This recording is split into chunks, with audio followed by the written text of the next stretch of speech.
मंथन प्रज्ञाशोध सामान्य ज्ञान परीक्षा इयत्ता 6वी यातले आपण आता घटक घेऊयात. पहिला घटक घेऊया मराठी भाषा विषय. यातला आपण पहिला घटक घेतोय उतारा. पहिला जो नमुना उतारा दिलाय त्यांनी इथं तो सोडूनच दिलेला आहे. तो आता मी तुम्हाला वाचून नाही दाखवत. आता जो आहे उतारा क्रमांक 1 तो आपण बघूया.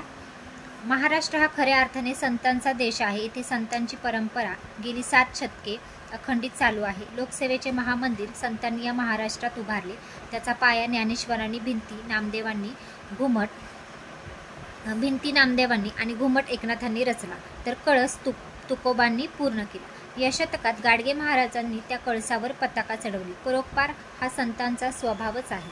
तसे नसते तर तुकोबांनी आपल्या किराण्याचे दुकान दीनदुबळ्यासाठी खुले केले नसते. ज्ञानोबांपासून ते गाडगेबाबांपर्यंत सर्व संतांचे म्हणणे एकच, देव देवळात नाही, दगडात नाही, पण माणसात आहे. जातीभेद पाळू नका, दीनदुबळ्यांची सेवा करा, प्राणीमात्रांवर दया करा. संतांच्या कीर्तनाचा विषय दीनदुबळ्यांचा उद्धार हाच होता. यासाठी ज्ञानदेवांनी भावार्थ दीपिका हा ग्रंथ लिहिला. तुकोबांनी अभंग, एकनाथांनी भारुडे, तर रामदासांनी मनाचे श्लोक रचले. महाराष्ट्राच्या सांस्कृतिक साहित्यात मोलाची भर घातली. अशा प्रकारे फास्टमध्ये हा उतारा वाचायचा आहे, पण वाचत असताना व्यवस्थित त्याचं आकलन झालं पाहिजे. पहिला प्रश्न, वरील उतार्यात किती संतांचा नामोल्लेख केला आहे, म्हणजे किती संतांची नावे या उतार्यामध्ये आलेली आहे. आता बघा किती संतांचा उल्लेख किंवा नावांचा उल्लेख इथे आलेला आहे. बघा, ज्ञानेश्वर आहे, नामदेव आहे, एकनाथ आहे, 3 झाले संत इथे. त्यानंतर गाडगे महाराज 4 झाले आणि इथं रामदासांचे मनाचे श्लोक म्हणजे 5 संतांचा उल्लेख आहे. म्हणजे याचं उत्तर येतं बघा पर्याय क्रमांक 2.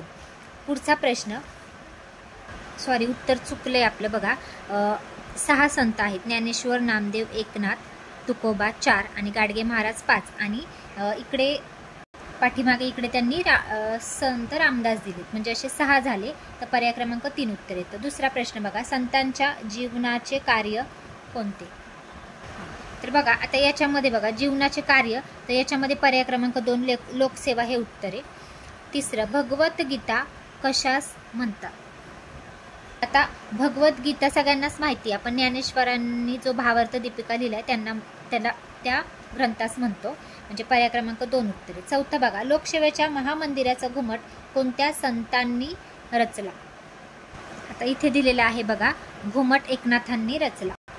पर्याय क्रमांक 3 संत एकनाथ. आता 5वा प्रश्न, संतांनी खालीलपैकी कोणती शिकवण दिली नाही.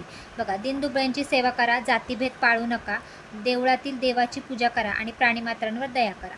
तर कोणती शिकवण दिली नाही विचारले त्यांनी.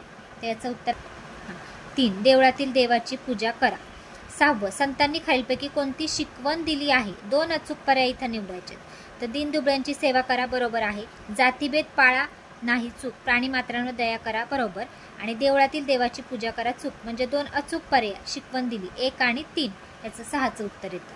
अशा पद्धतीने उतारा वाचायचा आहे आणि व्यवस्थित तो सोडवायचा आहे, म्हणजे याचे मार्क्स हे तुमचे फिक्स होऊन जातील आणि पैकीच्या पैकी मार्क्स तुम्हाला मिळतील. अशा पद्धतीने पहिला उतारा सोडवला आहे. आता उतारा क्रमांक 2 आहे बघा. हा व्यवस्थित तुम्ही आता याचं वाचन करायचं आहे आणि एकूण त्याच्यावर 5 प्रश्न आहेत ते तुम्ही सोडवायचे.